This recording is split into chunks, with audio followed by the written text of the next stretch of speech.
여러분, 저와 여러분의 인생은 참 알다가도 모를 일들이 참 많습니다.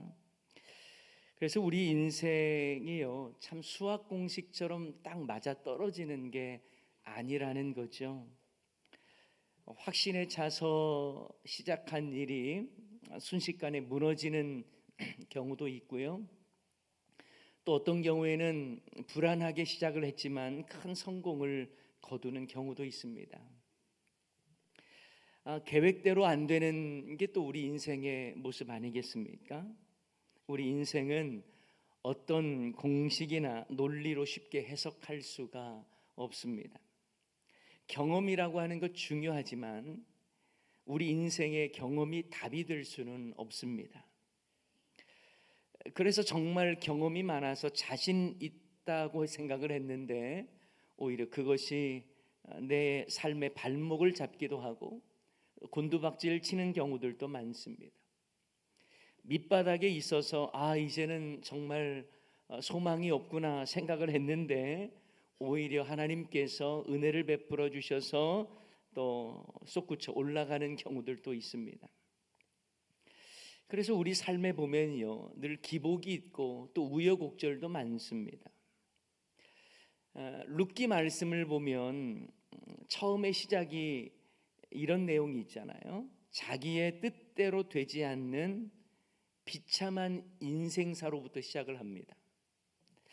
베들레헴에 살던 엘리멜렉이라고 하는 사람이 흉년이 들자 아내 나오미와 두 아들 말론과 기론을 데리고 모압 땅으로 건너가요.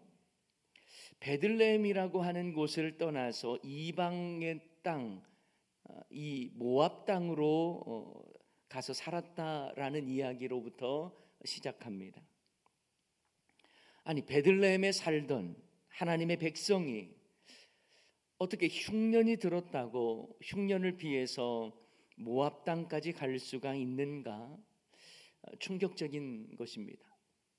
지금의 개념이야 이민 가고 하는 건 그렇게 큰 일이 아니죠. 하지만 당시의 개념에서 하나님께서 그들에게 주셨던 기업을 떠나서 이방 땅으로 갔다.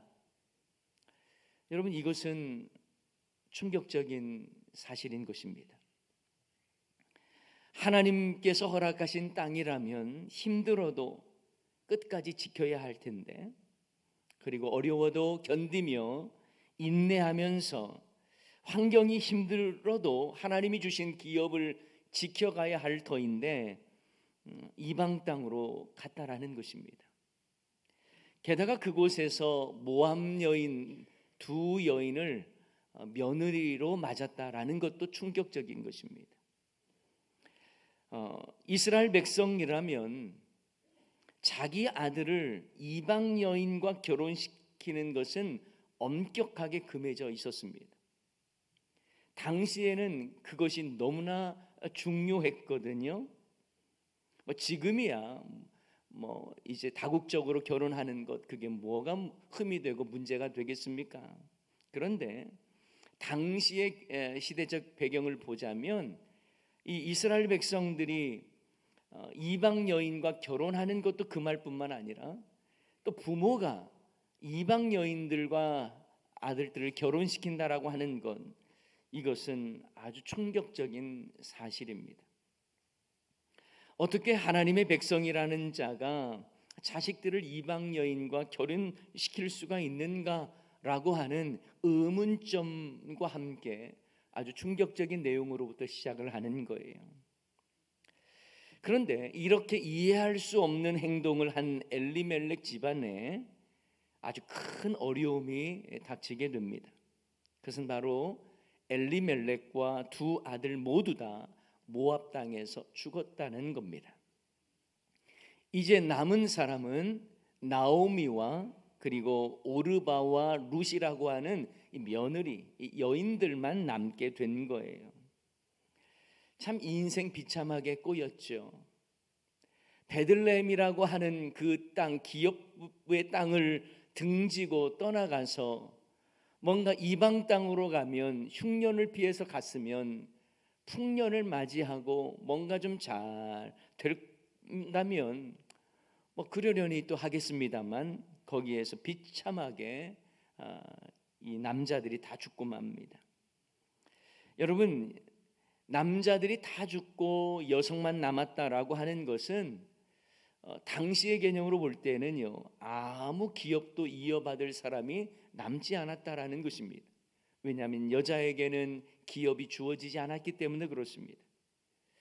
하지만 나오미는 가장 비참한 상황에서 다시 베들레헴으로 돌아가고자 결단을 했다는 거예요. 이것이 중요합니다. 흉년이 들었을 때에 모압 땅을 선택했던 남편과는 달리 가장 힘든 때에 오히려 하나님께서 허락하신 땅으로 다시 돌아가겠다라고 결단한 것입니다. 나오미는 며느리들에게 이렇게 말을 합니다. 너희들은 모압 출신이니까 모압 땅에 남으라고 말을 하죠. 하지만 룻은 그래도 나는 어머니를 따르겠다며 나는 어머니의 백성이 되겠고 어머니의 하나님이 나의 하나님이 될 것이라고 끝까지 어머니를 따르죠. 시어머니를 따르는 것 아닙니까? 여러분, 참으로 소망 없어 보이는 가문 아닙니까? 나오미와 며느리 룻, 이 두 여인이 베들레헴으로 돌아간들 그들의 인생이 아주 활짝 열렸다라고 할 보장이 전혀 없는 거예요. 그럼에도 불구하고 하나님의 은혜를 생각하고 하나님께서 허락하셨던 그 기업의 땅 베들레헴을 향해서 나아가더라는 것입니다. 여러분, 이것이 새로운 인생의 출발점이 된 거예요. 베들레헴을 등지고 모압 땅으로 간 것은 하나님이 원치 않았던 길이었지만, 그리고 그곳에서 큰 낭패를 경험했고 참 인생의 처참이 무너지는 것을 경험했지만, 그 가운데에 내 인생 내 팔자 말하지 아니하고 다시 하나님이 주셨던 그 기업의 땅을 향해 되돌아가고 있다라는 것입니다. 이것이 회복의 첫 출발 아니겠습니까? 아버지의 집을 떠나서 방황했던 둘째 아들의 모습도 마찬가지 아닙니까? 누가복음 15장에 나오는 이 둘째 아들 역시 아버지의 품을 떠나서 허랑방탕하게 살았지만 아버지의 품을 생각하고 내가 아버지께로 돌아가야 되겠다라고 생각하고 돌이켜간 그 발걸음이 그의 인생의 새로운 출발점이 된 것과 같은 것이죠. 여러분, 나오미와 룻의 인생 그 자체만 보면요, 소망이 없어 보입니다. 낯선 이방 땅에서 기업을 이을 모든 남자들은 다 죽고 이방 며느리를 데리고 고국으로 돌아간다라는 것, 여러분, 이것은 정말 소망이 없는 절망의 끝자락에 서 있다라고 말할 수 있을 거예요. 여러분, 오늘 본문 말씀은 그 배경 속에서 나오는 말씀입니다. 나오미가 모압 며느리 룻과 함께 베들레헴으로 돌아가는 것, 그때에 베들레헴에 있는 온 성읍 사람들이 나와서 구경거리가 난 것처럼 나오미를 보고 있는 것입니다. 사람들은 비참하게 고향으로 돌아오는 나오미에게 관심을 가지고 다 나와서 대단한 뉴스 속보라도 뜬 것처럼 그를 향해 나와 그에게 물어보는 것입니다. 여러분, 사람이 민망하고 힘들 때는 그냥 모른 척 해주는 게 좋잖아요. 그런데 온 성읍 사람들이 나와서 뭐 이렇게 대단한 것이라고 나오미가 나오는 모습에, 오늘 성경에도 보면 온 성읍이 나왔다 하지 않습니까? 마을 사람들의 깊은 관심이 있었던 거예요. 아마도 죽은 엘리멜렉과 나오미 집안이 베들레헴에서 상당히 유명했던 집안이 아니었을까 생각해 볼 수 있습니다. 게다가 나오미는 뭐라고 이야기를 하냐면, 내가 풍족하게 나갔더니 여호와께서 내게 비어 돌아오게 하셨다, 이렇게 말한 것으로 보아서 흉년이 들었지만 그래도 풍족하게 나갔다라는 것을 보니 상당히 재력이 있었던 것 같습니다. 하지만 이방 땅에 가서 더 잘 되겠다고, 더 성공하겠다고 갔겠지만 그 모든 걸 다 잃어버리고, 그래서 빈털터리의 상황에서 이방 여인 룻을, 며느리를 데리고 함께 베들레헴으로 돌아가고 있는 거예요. 금의 환향이라고 하는 말이 있지요. 비단 옷을 입고 출세하여 고향에 돌아오는 것, 그것과는 정반대의 모습 아닙니까? 한때는 잘 살았고 유명했던 사람이 이제는 너무나 비참하게 추락되어 버린 모습에 사람들은 그저 신기하고 궁금해서 몰려든 것입니다. 나오미를 본 사람들의 반응은 어떻습니까? 오늘 본문 말씀을 보면 이렇게 나와 있어요. 이가 나오미냐? 이가 나오미냐? 너무나 초라해진 나오미의 모습에 충격받은 자들이 정말 이 사람이 우리가 알고 있던 나오미가 맞느냐라고 질문한 것입니다. 초췌하고 낡은 옷을 입고 있었을 나오미를 향해서 사람들은 수군거리면서 이런 말을 했을 거예요. 이 사람이 나오미 맞아? 아니, 우리가 흉년 들었을 때에 도망치듯 재산 다 챙겨 모압 땅으로 갔던 이 나오미가 맞아? 어이, 그런데 지금은 거지꼴이 되어서 돌아왔네. 고향 떠나더니 벌 받은 거야. 그런데 저 옆에 있는 저 여자는 누구야? 며느리야? 아니, 이방 여자를 며느리로 맞이한 거야? 아이고, 망측해라. 그러니 하나님께 벌을 안 받겠어? 여러분, 이런 식의 수많은 조롱과 그리고 수군거리는 말들이 얼마나 많았겠습니까? 그때 나오미가 말합니다. 나를 나오미라 부르지 말고 나를 마라라 부르라는 거예요. 여러분, 여기에 담겨있는 나오미의 마음이 좀 느껴지십니까? 여보시오, 이제 나는 나오미라고 부르지 마십시오. 그 행복했던 나오미는 이제 죽었습니다. 그 부유했고 잘 살았던 나오미는 이제 없습니다. 당당했던 예전의 나오미는 사라졌습니다. 늘 웃음을 짓고 있던 나오미는 사라져버렸습니다. 이제 쓰디쓴 인생을 사는 괴로운 여인입니다. 그러니 나를 마라라 불러주세요. 여러분, 나오미라고 하는 말의 뜻은 희락, 기쁨의 의미입니다. 마라라고 하는 말은 괴로움, 고통이라는 의미를 가지고 있습니다.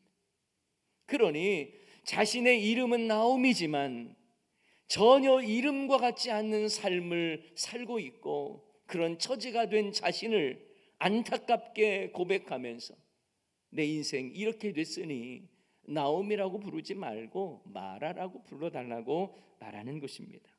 마라, 마라탕 아닙니다. 마라, 쓰다는 의미예요. 여기서 우리는 나오미의 마음 무너지는 이 자괴감, 이런 모습, 이런 마음을 우리는 볼 수 있습니다. 자신의 이름과는 전혀 다른 지금의 현실 앞에 너무나 큰 아픔을 경험하고 있는 거죠. 그러니 아름다운 자신의 이름조차 듣기 싫은 거예요. 자신의 이름마저 거부하고 싶은 나오미의 모습을 우리는 볼 수 있습니다. 자신에게 실망했고 자신의 삶의 모습을 보니 어떤 의욕도 생기지 않고 자괴감에 가득 차 있는 모습을 볼 수 있습니다. 여러분은 여러분의 이름에 걸맞게 살아가십니까? 사람마다 이름을 가지고 있는데 부모님이 여러분의 이름에 뜻을 담아서 지은 것 아닙니까? 아니면 그 누군가가 뜻을 담아서 이름을 지어줬겠죠? 저 역시 아이들의 이름에 각각의 의미를 담아서 이름을 지었습니다. 저희 부모님 역시 제 이름 속에 바르게 살라는 의미를 담아서 그렇게 이름이 지어졌습니다. 그리고 그의 이름대로 의미 있게 살아가는 것이 저와 여러분에게는 참 중요할 것입니다. 하지만 우리 인생이 내 이름의 의미대로 살아가는 건 아니라는 거예요. 그러면 좋겠지만 늘 그렇지 않더라는 것입니다. 예를 들어서 평강이라고 하는 이름을 가지고 있는데, 그런 이름을 가지고 있는 그분의 모습은 항상 우울하고 근심 걱정 가득하다고 한다면 이름대로 살고 있지 않는 거겠죠. 사랑이라는 이름을 가지고 있는데 늘 증오의 마음, 미움이 가득한 삶을 살고 있다면 아름다운 이름과는 전혀 상관없는 삶을 사는 거겠죠. 미소라고 하는 아름다운 이름을 가지고 있는데 항상 인상을 쓰고 화가 난 삶을 산다면 아름다운 이름이 더 무색해지겠죠. 나오미가 바로 그런 것입니다. 자신의 그 이름의 아름다운 뜻, 희락, 기쁨의 의미를 가지고 있지만 자신의 인생은 정말 마라와 같고 고통과 쓰디쓴 아픔을 가지고 있는 인생이라고 하는 것. 그래서 나오미는 자신의 이름조차 거부하고 나를 마라라 부르라고 지금 이야기하고 있다는 사실입니다. 하지만 여러분, 하나님은 절망이라는 단어를 써내려가는 나오미와 룻을 향해 소망으로 이끄시기 위해서 회복을 시작하셨습니다. 그 첫 번째가 앞에서 말씀드렸던 것처럼 이제 더 이상 모압 땅에 머물러 있지 않고 하나님의 백성답게 하나님의 기업의 땅을 향해 돌아가고 있다라는 사실이죠. 여러분, 마라의 쓰디쓴 인생을 경험하고 계신 분이 있습니까? 지금의 현실을 부정하고 싶고 그렇다고 부정할 수도 없는 그런 모습은 아닙니까? 아름다운 이름과 행복한 삶을 원했지만 내 계획대로 되질 않았어요. 내 이름과는 너무 다른 삶을 살고 있습니다. 그래서 낙심된 모습으로 살아가고 있지는 않습니까? 하지만 바로 그때에, 내 인생 가장 밑바닥이라고 생각하는 그때에 회복해 하시는 하나님의 은혜가 시작되는 때라는 사실을 기억해야 한다는 것입니다. 아무런 소망이 없는 나오미와 룻을 회복시키시는 하나님께서 마라와 같은 우리네 인생도 회복시켜 주실 줄 믿습니다. 우리는 오늘 본문에서 하나님께서 어떻게 소망 없는 나오미와 룻을 회복시키시는지를 깨닫게 되는 것입니다. 무엇보다 나오미는 자기 자신에게는요 소망이 없다는 것을 인정했어요. 다시 말하면 내 자신에 대해서는 절망했습니다. 여러분, 이것이 또한 회복의 출발점입니다. 나에게는 소망이 없구나. 다만 우리는 내 자신에게는 절망하더라도 하나님께서 회복시켜 주실 것을 소망하는 삶을 살아야 하는 것입니다. 여러분, 오늘 본문 말씀을 보다 보면 전능자 엘사다이라고 하는 단어가 나와요. 전능자께서 나를 심히 괴롭게 하셨다. 여러분, 이 나오미의 표현에서 괴롭게 하셨다라고 하는 이 단어가요, 히브리어로 마랄이라고 하는 단어예요. 쓰게 하셨다. 아까 마라가 고통 이런 의미라고 했죠. 마랄이라고 하는 단어가 쓰게 만들었다라는 거예요. 그런 의미만 있는 게 또 아닙니다. 또 다른 의미가 찔러서 강하게 하다라고 하는 연단의 의미도 있는 거예요. 이런 점에서 나오미는 지금 자신의 마라 인생이 절망의 상황이지만 또한 연단의 기회라는 것을 인식했다라는 것입니다. 전능자 하나님께서 나를 찌르신 것은 나를 연단시키신 것이라고 이해했다라는 것입니다. 비록 지금은 풍족함을 다 잃어버렸고 빈털터리가 되었고 내 인생은 쓰디쓴 마라 인생과 같지만 그건 역시 하나님께서 나를 연단시키시고 전능자 하나님께서 회복시켜 주실 것에 대한 소망을 가지고 담담히 그 모든 것들을 수용한 거예요. 자신의 연약함을 인정한 것입니다. 자신의 상황 속에 어떠한 소망이 없다는 걸 인정한 거예요. 그리고 하나님을 소망한 것입니다. 이런 점에서 나오미는 인생의 하향 곡선의 가장 밑바닥에 있는 것이 아니라 하나님의 회복시켜 주실 그 상향 곡선의 출발선에 있다라고 말할 수 있을 것입니다. 알량한 자존심 내세우며 인생 불평하며 하나님을 원망하는 삶을 살지 말고 하나님을 향해서 더 낮아지고 겸손하게 하나님의 도우심과 그 역사하심을 사모하며 바라보며 소망하는 저와 여러분이 되어야 할 줄 믿습니다. 나에게는 소망이 없음을 깨닫고 오직 하나님께만 소망을 두며 살아가는 자에게 하나님의 회복의 은혜가 임하게 될 줄 믿습니다. 장 도미니크 보비라고 하는 프랑스인이 이 잠수복과 나비라고 하는 책을 썼습니다. 그런데 이 장 도미니크 보비라고 하는 이 저자가 43세예요. 갑자기 뇌졸중으로 쓰러지거든요. 그런데 그게 특별한 어떤 희귀질환 질병을 얻게 됩니다. 그게 바로 감금증후군에 걸리게 돼요. 몸은 마치 잠수복을 입은 것처럼 그냥 꼼짝하기 힘든 상황인데 그의 정신은 나비처럼 자유롭게 날아다닐 수 있다라는 의미에서 책 제목도 잠수복과 나비라는 책입니다. 그가 43세 때에 혼수 상태가 된 상황에서 쓰러졌는데요, 왼쪽 눈 외에는 모든 몸이 마비가 된 거예요. 이 절망스러운 상황에서 그는 눈으로 글을 쓰기 시작합니다. 어떻게 썼을까요? 그를 돕는 사람이 알파벳을 읽을 때에 자기가 원하는 글자를 읽으면 왼쪽 눈을 깜빡입니다. 그래서 단어를 만들고요, 문장을 구성해서 마침내 책을 완성해요. 눈으로 쓴 그의 글귀에는 이런 내용이 있다고 합니다. 흘러내리는 침을 삼킬 수만 있다면 세상에서 가장 행복한 사람입니다. 숨을 들이쉬고 내쉬기만 해도 행복한 사람입니다. 불평과 원망은 행복에 겨운 자의 사치스러운 신음입니다.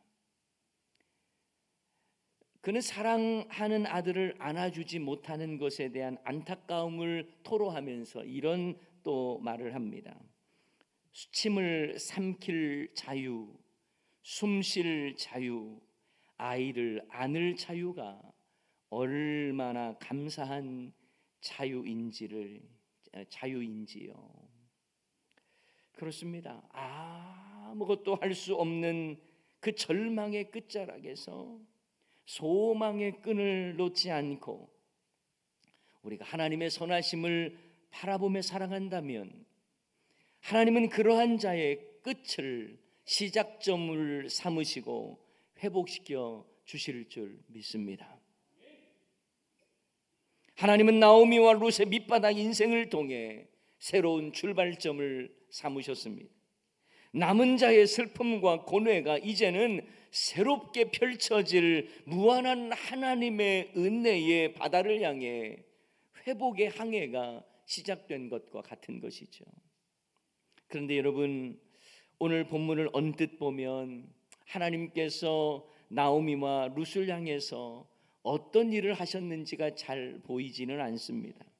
그러나 그들이 베들레헴으로 돌아왔을 그때가 언제였는가를 보면 하나님이 이들에게 회복의 은혜를 베풀고 계시는구나를 알 수가 있어요. 자, 우리 다 같이 22절 말씀 읽도록 하겠습니다. 시작. 나오미가 모압 지방에서 그의 며느리 모압 여인 룻과 함께 돌아왔는데 그들이 보리 추수 시작할 때에 베들레헴에 이르렀더라. 언제 베들레헴에 이르렀다고요? 보리 추수 시작할 때에. 나오미와 며느리 룻이 베들레헴에 언제 돌아왔냐면 보리추수 시작할 때입니다. 여러분, 보리추수를 시작할 때 돌아왔다는 것은요, 어떤 의미를 담고 있냐면 하나님께서 정말 은혜를 베풀어 주시고 회복시켜 주시는 그 시점이라는 걸 우리는 알 수가 있습니다. 하나님은 무엇보다 나오미와 룻의 굶주림을 해결해 주기를 원했습니다. 이를 위해 풍성한 추수 시기에 맞게 돌아오게 하셨다라는 것입니다.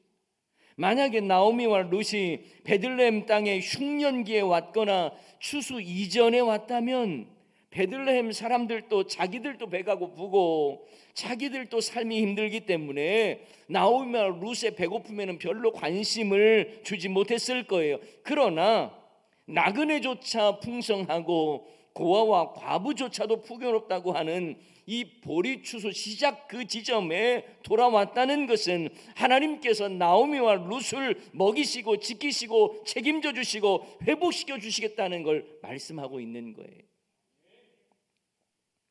결국 나오미와 룻은 보리추수의 풍요 가운데에 이스라엘 백성의 공동체로 받아들여지게 됩니다. 그리고 보리추수의 여유로움 속에 이후에 보아스를 만나게 되고 보아스의 특별한 사랑을 받게 되죠. 사랑하는 여러분, 우리도요 때로는 원치 않는 마라 인생을 경험할 때가 있습니다. 그리고 그 속에서 하나님은 보이지가 않고 하나님은 어떻게 나를 통해서 일하시는지 잘 느껴지지 않을 수도 있습니다. 하지만 하나님은 여전히 여러분을 주목하고 계시고 여러분을 여전히 회복시키시고 가장 좋은 때에 하나님의 방법으로 회복의 은혜를 베풀어 주실 줄 믿습니다. 때로는 하나님이 아무것도 일하지 않는 것 같고 아니 이게 무슨 회복이야 라고 생각하는 그때일지라도 하나님은 회복을 시작하셔서 절망의 끝자락을 소망의 출발점으로 삼으셨다라는 것입니다. 여러분, 하나님은 소망 없고 의미 없어 보이는 나오미와 룻의 밑바닥 인생사를 하나님 나라의 구속사로 바꿔 가십니다. 나오미와 룻의 베들레헴을 향한 생존의 발걸음을 하나님은 하나님의 나라와 구원을 위한 회복의 발걸음으로 삼으신 거예요.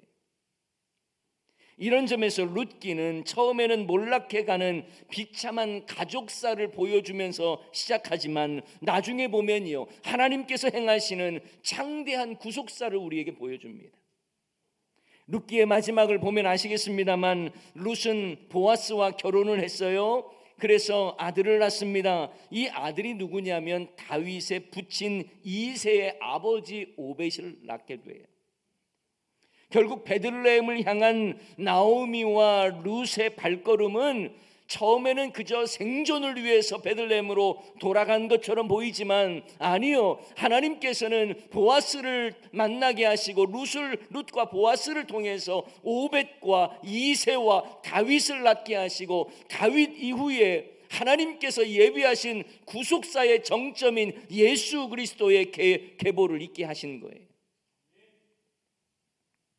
여러분, 우리의 삶도요 때로는 마라 인생 같고 소망이 없어 보여도 하나님은 나오미 인생으로 다시 바꿔주시고 회복시켜 주시더라는 것입니다.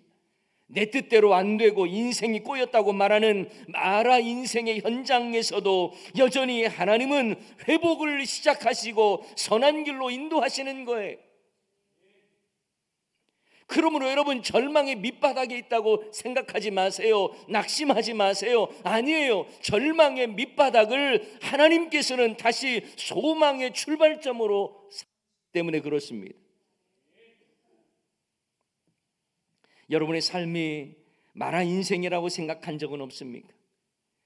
하나님은 나의 고통에 별로 관심도 갖지 않으시고 어디를 보아도 하나님은 나를 통해 일하지 않는 것처럼 느껴지지는 않습니까? 아니요.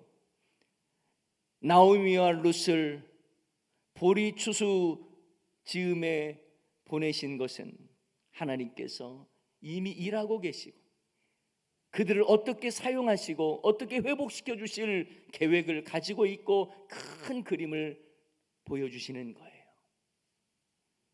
우리 인생도 마찬가지입니다.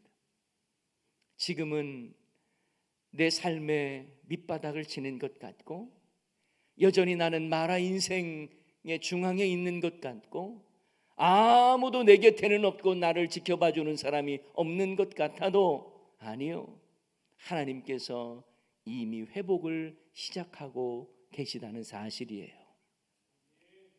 내 이름대로 살지 못했다고 낙심할 이유도 없습니다. 나오미가 스스로 마라라고 나를 부르라고 했지만 하나님은 그의 인생을 기뻐하게 하시고 기쁨으로 그를 인도해 가시고, 그래서 베들레헴에 사는 사람들이 나중에 보면 나오미를 향해서 칭찬하고 노래하는 내용이 나옵니다. 그렇습니다. 나오미의 이름을 다시 나오미의 이름답게 만드신 거예요. 사랑하는 여러분, 우리가 힘들고 지쳐 낭망할 때가 있다 할지라도 그 마라 인생 앞에 주저앉지 마시기 바랍니다. 전능하신 하나님이 오히려 나를 다시 회복시키시고 나를 연단하신 후에 정금같이 나를 사용하시는 하나님께서 나에게 기가 막힐 타이밍에 하나님의 놀라운 방법으로 우리를 사용하실 줄 믿습니다. 하나님은 회복을 시작하셨습니다. 마라 인생을 다시 나오미의 인생으로 바꿔가십니다. 전능하신 하나님께서 우리에게 회복의 은혜를 베풀어 주실 것을 믿기에 오늘도 우리는 그 은혜를 사모하며 이미 회복을 시작하신 하나님을 바라보며 소망 가운데 살아가는 저와 여러분이 다 될 수 있기를 주님의 이름으로 간절히 축원합니다.